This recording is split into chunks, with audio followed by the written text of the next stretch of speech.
First part में हमने ये डिस्कस करा था कि सरफेस वेब क्या है, डीप वेब क्या है, डार्क वेब क्या है, और बहुत बेसिक लेवल पे समझा था कि इन तीनों में काम कैसे होता है। पार्ट 2 में हमने डिस्कस करा था about the powers of the dark web, कि डार्क वेब पे कैसी कैसी एक्टिविटीज होती है और किस लेवल पे कितने सारे क्रिमिनल्स ऑपरेट करते हैं डार्क वेब पे। हमने ये भी डिस्कस करा था कि कैसे डार्क वेब एक बहुत ही ज्यादा खतरनाक जगह है जहाँ पे हर किसी को नहीं जाना चाहिए।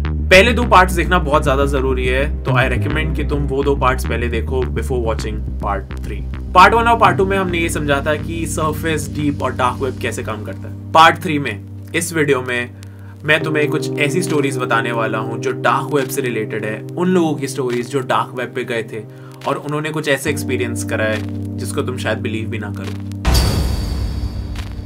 Welcome to the final episode.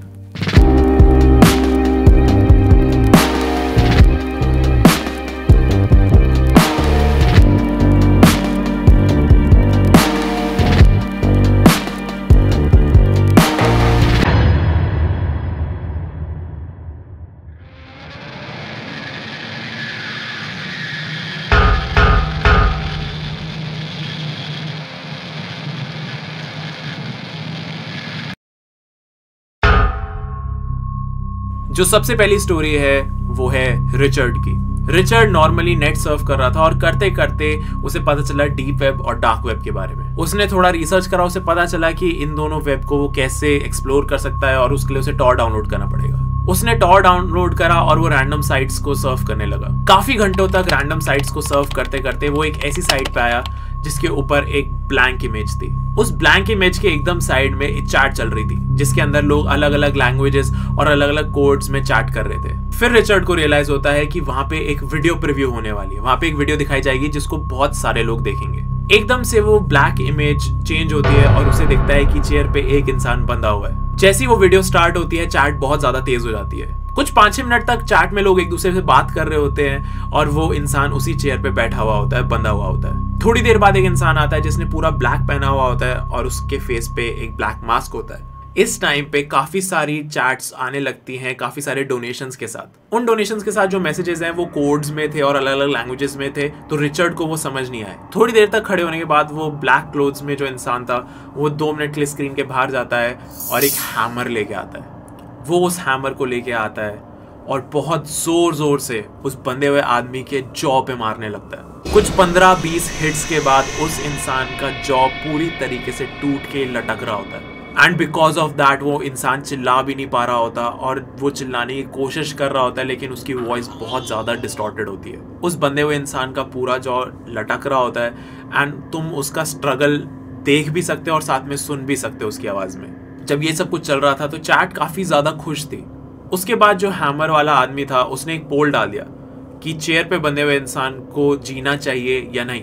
उसने येस या नो का ऑप्शन डाला। अगले कुछ मिनट्स के अंदर 20 से 25 हजार लोगों ने वोट्स डाले। उन 20 से 25 हजार लोगों के वोट्स आने के बाद पता चला कि उनमें से 95% लोग चाहते थे कि उस इंसान को मार दिया जाए, सिर्फ 5% लोग चाहते थे कि वो इंसान जिए। जैसे ही पोल ओवर हुआ उसने उसी हैमर से उसी विक्टिम के चेस्ट पे और एब्डोमिनल पे बार बार हिट्स मारने शुरू कर दिए और वो काफी देर तक उस इंसान को मारता रहा। काफी देर तक उस विक्टिम को मारने के बाद दैट विक्टिम डाइड।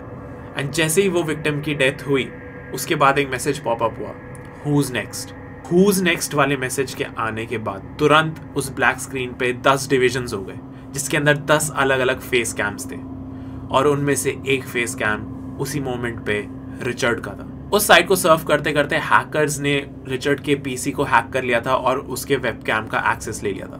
जब ये मैसेज आया और ये सारे फेस कैम्स आए तो उसके बाद काउंटडाउन शुरू हो गया। जैसे जैसे काउंटडाउन 10 से वापस 0 पे जा रहा था, एक एक फेस कैम कम होता गया। लास्ट के 2 सेकंड्स में सिर्फ 2 फेस कैम बचे थे, एक अननोन इंसान के और एक रिचर्ड के। एंड जैसे ही काउंटडाउन खत्म हुआ रिचर्ड का भी कैमरा हट गया और सिर्फ एक इंसान का कैमरा ऑन था। उस अननोन इंसान की हालत खराब हो रखी थी जब वो अकेला बचा था अपने फेस कैम के साथ। उसके बाद एक मैसेज पॉप अप हुआ, विल मीट सून। रिचर्ड ने जब ये स्टोरी पोस्ट करी थी रेडिट पे, उसके बाद उसने ये भी लिखा कि उसको कोई आइडिया नहीं है कि वो अननोन लोग कौन थे, उस साइट पे कौन कौन आया हुआ था, वो विक्टिम कौन था और वो हैमर वाला इंसान कौन था। और उसके बाद से रिचर्ड कभी भी डीप वेब या डार्क वेब पे नहीं गया। नेक्स्ट स्टोरी जो है वो है ली की। ली काफी टाइम से डार्क वेब और डीप वेब यूज करता आ रहा था। वो अपने फ्री टाइम में डार्क वेब पे काफी बार जाया करता था और दिन के टाइम वो अपने ऑफिस में काम करता था। उसको अपने लिए बहुत ही कम टाइम मिलता था और वो ज्यादातर टाइम ऑफिस का काम कर रहा होता था, अपने घर का काम कर रहा होता था, जिस वजह से वो बहुत ज्यादा टायर्ड रहता था। ली काफी सारे ड्रग्स एंजॉय करता था। उसने ऑलमोस्ट दुनिया के सारे ड्रग्स ट्राई कर रखे थे और वो काफी फ्रीक्वेंटली डीप वेब से ड्रग्स ऑर्डर करता था। क्यूरियोसिटी के मारे ली ने डार्क वेब को और ज्यादा एक्सप्लोर करना शुरू करा नए ड्रग्स के लिए। नए ड्रग्स को एक्सप्लोर करते करते उसको एक ड्रग मिला जिसका नाम था नॉक्स। नॉक्स एक छोटी सी टैबलेट थी जिसके बारे में किसी भी डॉक्टर को नहीं पता था। ली ने उस नॉक्स पिल को ऑर्डर करा और उसके बाद काफी लोगों से पूछा कि किसी ने आज तक ये ट्राई करा है और उसे कोई भी नहीं मिला। क्यूरियोसिटी में ली ने वो नॉक्स पिल खा ली। ली को कोई भी ऐसे नशे या हाई एक्सपीरियंस नहीं हुआ उस टाइम पे, लेकिन उसने नोटिस करा कि जिस रात उसने वो पिल ली थी उसकी आंखें एकदम खुली हुई थी, उसको बिल्कुल भी नींद नहीं आ रही थी, जबकि यूजुअली वो इस टाइम पे बिल्कुल थक के चूर होके सो रहा होता है। उसने नोटिस करा कि उसकी नींद एकदम उड़ चुकी है और उससे बहुत ज्यादा एनर्जी फील हो रही थी। वो पूरी रात नहीं सोया और उसने अपना काम कंप्लीट करा। नेक्स्ट दिन भी वो ऑफिस पे गया और वो फुल ऑफ एनर्जी था। उसकी अगली रात भी ली नहीं सोया। ली को नींद आना बंद हो गई थी, लेकिन नींद ना आने की वजह से वो टायर्ड भी नहीं हो रहा था। लाइक उसके अंदर एनर्जी भी बहुत ज्यादा थी और वो सो भी नहीं रहा था। ली felt like a superhero, like उसको सोने की जरूरत नहीं है और उसके अंदर अनलिमिटेड सप्लाई एनर्जी का। इस वजह से वो ऑफिस में भी बहुत ज्यादा काम करता था। उसकी ग्रोथ होने लग गई थी लाइफ में, उसको प्रमोशन मिलने लग गए थे और उसके पास काफी ज्यादा टाइम रहता था अपने लिए भी। उसने अभी तक सिर्फ एक ही पिल ली थी नॉक्स की। हफ्ते हो गए, महीने हो गए एंड साल हो गया, बट ली को नींद आना बंद हो गई थी और उसको कोई भी साइड इफेक्ट्स नहीं दिख रहे थे इस दवाई के। ली को पता था कि डार्क वेब पे काफी सारी मेडिसिन मिलती है जो नॉर्मली अवेलेबल नहीं होती है, जो ऐसी ऐसी बीमारियों को ठीक कर देती हैं जो नॉर्मल दवाइयां नहीं कर सकती। बहुत सारी हिडन और टैबू मेडिसिन कह सकते हैं, वो तुम्हें डीप वेब और डार्क वेब पे अवेलेबल होती हैं। ली को ऐसा लगा कि उसको ऐसा सुपर वेपन मिल गया जिसने उसे सुपर हीरो बना दिया। कुछ एक साल के बाद ली नोटिस करता है कि उसके स्किन पे पैचेस आने शुरू हो गए हैं। वो पैचेस पहले व्हाइट थे, फिर वो रेड होने लगे, फिर वो पर्पल होने लगे एंड फिर वो ब्लैक होके स्किन के पैचेस निकलने लगे। पहले थोड़े से पैचेस थे लेकिन वो पैचेस धीरे धीरे बढ़ते गए। ली की पूरी स्किन पे ली को इचिंग होती थी और जैसे वो स्क्रैच करता था स्किन पील ऑफ हो जाती थी। ली काफी वरिड हो गया और वो फिर उसके बाद डॉक्टर्स के पास गया, लेकिन डॉक्टर्स भी शॉक्ड थे क्योंकि ना उन्होंने नॉक्स नाम की कोई दवाई सुनी थी और ना ही उन्होंने ऐसा पहले कभी कोई केस देखा था। ली की स्किन बहुत ज्यादा खराब हो गई थी और हर एक स्क्रैच के साथ ली की स्किन गिरती जा रही थी, अलग होती जा रही थी। ली ने अपनी स्टोरी में ये भी लिखा था कि वो ये स्टोरी अपने हॉस्पिटल से लिख रहा है क्योंकि उसे पता है कि वो थोड़े टाइम में मर जाएगा। उस सारे पेन में और उस सारी तकलीफ के अंदर भी ली वॉज वाइड अवेक। ली को ऐसा लग रहा था कि उसका दिमाग एकदम उठा हुआ है और जब ली मर जाएगा उसके बाद भी इट्स वेरी पॉसिबल कि ली का दिमाग उठा रहे। एंड ये थॉट ली के लिए बहुत स्केरी था। जस्ट इमेजिन ली ने अपनी ये पूरी स्टोरी अपने हॉस्पिटल से लिखी है एंड इट्स वेरी पॉसिबल ली अभी जिंदा भी ना हो। तो कभी भी डीप डार्क वेब से कोई ड्रग्स या मेडिसिन मत खरीदना। बाकी की स्टोरीज पे जाने से पहले मैं तुम लोगों से एक बहुत ही इंपॉर्टेंट सप्लीमेंट के बारे में बात करना चाहता हूँ, जो है वाओ का इम्यूनिटी बूस्टर।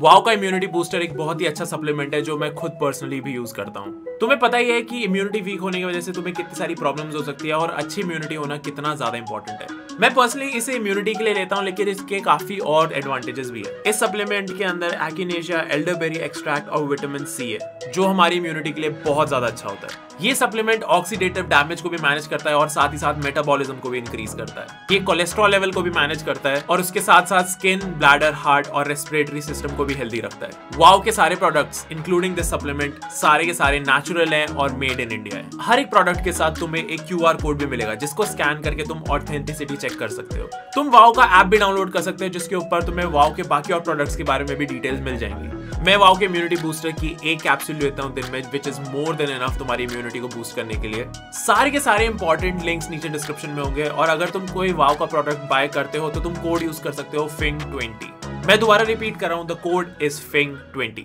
ये एक बहुत ही प्यारा सप्लीमेंट है जिसको तुम्हें जरूर ट्राई करना चाहिए। अब चलते हैं वापस से वीडियो की तरफ।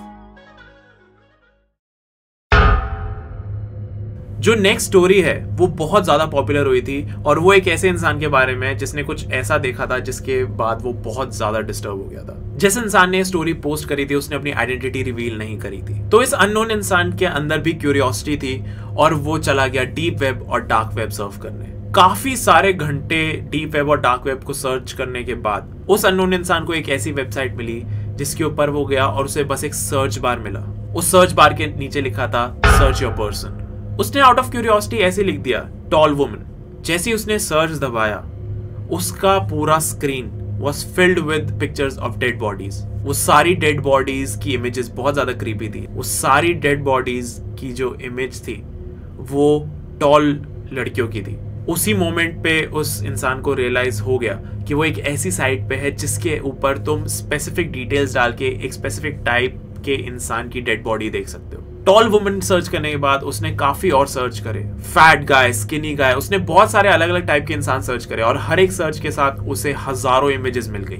उसी वेबसाइट पे एक और सेक्शन था, look into my eyes. Look into my eyes वाले सेक्शन में जाके सेम एक और सर्च बार था, लेकिन उसके अंदर जब तुम अपने इंसान को सर्च करते हो तो उन डेड बॉडीज की पिक्चर्स ऐसी ली जाती है कि ऐसा लगता है कि वो डेड बॉडी सीधा कैमरा में देख रही है। एक दो सर्चेस के बाद उस इंसान ने सीधा डार्क वेब को बंद कर दिया, डीप वेब को बंद कर दिया और उसके बाद इन दोनों जगहों पे वो इंसान कभी भी नहीं गया। इस चीज से पता चलता है कि डार्क वेब पे कितने ज्यादा फक्ड अप लोग हैं और इन सब लोगों ने अपने ग्रुप्स भी बना रखे हैं। इन सब की टीम्स होंगी बेसिकली जो ये साइट्स रन कर रही होंगी। इतनी सारी पिक्चर्स कलेक्ट करना और इतने स्पेसिफिक डिटेल्स से अगर तुम्हें ऐसे लोग देखने को मिल रहे हैं तो इमेजिन इन लोगों ने कितना ज्यादा एफर्ट लगाया होगा ऐसी साइट बनाने में। जस्ट इमेजिन कितने सारे फक्ड अप लोग हैं इस दुनिया में। ओके, तो जो लास्ट स्टोरी है वो बहुत शॉर्ट स्टोरी है, लेकिन ये story I think one of the most popular stories में से एक है जो डार्क वेब से रिलेटेड है। इस स्टोरी में एक इंसान था जो वही सेम क्यूरियोसिटी की वजह से डार्क वेब और डीप वेब पे गया था। वो नॉर्मली सर्फ कर रहा था और काफी सारी वेबसाइट्स देख रहा था जिसके ऊपर कोई सब्जी बेच रहा है, कोई ड्रग्स बेच रहा है, कोई वेपन्स बेच रहा है, कोई कुछ बेच रहा है, लोग रैंडम स्टफ बेच रहे हैं। काफी देर तक सर्च करने के बाद उस इंसान को ऐसा कुछ भी इंटरेस्टिंग नहीं मिला और उसने अपना लैपटॉप बंद करा और वो घर से बाहर चला गया। घर से बाहर जाके वो नॉर्मल मार्केट में घूम रहा था एंड जाके वो एक बर्गर शॉप पे बैठा। उस बर्गर शॉप पे उसने अपना ऑर्डर मंगाया, वहां पे बैठ के बर्गर खाया, अपना मील खत्म करा और वो फिर वापस घर गया। घर जाके उसने अपना लैपटॉप खोला और वापस से डीप वेब और डार्क वेब पे चला गया। सर्फ करते करते उसी डार्क वेब की एक साइट पे रैंडमली उस साइट पे एक इमेज पॉपअप हुई और वो इमेज ऊपर से नीचे लोड हो रही थी एंड जैसे जैसे वो लोड होती गई उसे रियलाइज हुआ कि वो इमेज उसी इंसान की है, उसी बर्गर शॉप में बैठे हुए, उसी बर्गर शॉप में जिसमें वो कुछ 20 या 25 मिनट पहले बैठा था। ये देखते ही उस इंसान ने अपना लैपटॉप बंद करा, उस लैपटॉप को ही डिस्पोज कर दिया और काफी सारे वीक्स तक वो अपने घर में नहीं रह पाया। उसको काफी अनसेफ फील हो रहा था और उसने काफी महीनों तक इंटरनेट यूज नहीं करा।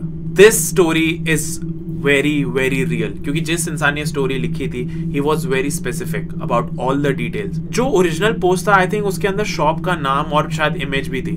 तो इस पूरी स्टोरी से तुम अंदाजा लगा सकते हो कि कितने पावरफुल हैकर्स बैठे हुए हैं डीप वेब पे और डार्क वेब पे।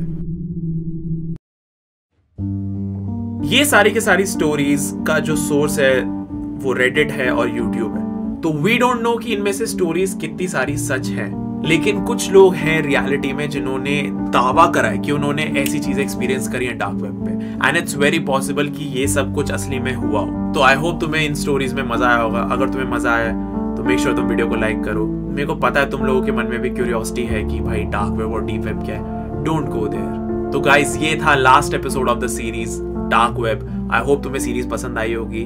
अगर पसंद आई है तो इस वीडियो को लाइक करो। मेरे को नीचे कमेंट्स में बताओ कि तुम अब नेक्स्ट क्या देखना चाहोगे। So guys thank you so much for watching this series. तुम लोगों ने जो सपोर्ट दिखाया पहले 2 पार्ट्स पे और ओवरऑल इस सीरीज पे वाज अमेजिंग। मेरे को आज तक इतना प्यार के कभी नहीं मिला है, लाइक इतना सही रिस्पॉन्स। मेरे को भी बहुत मजा आया सीरीज बनाने में एंड आई होप तुम्हें भी आया हो। So guys thank you so much for watching and मैं मिलता हूँ तुमसे अगली वीडियो में।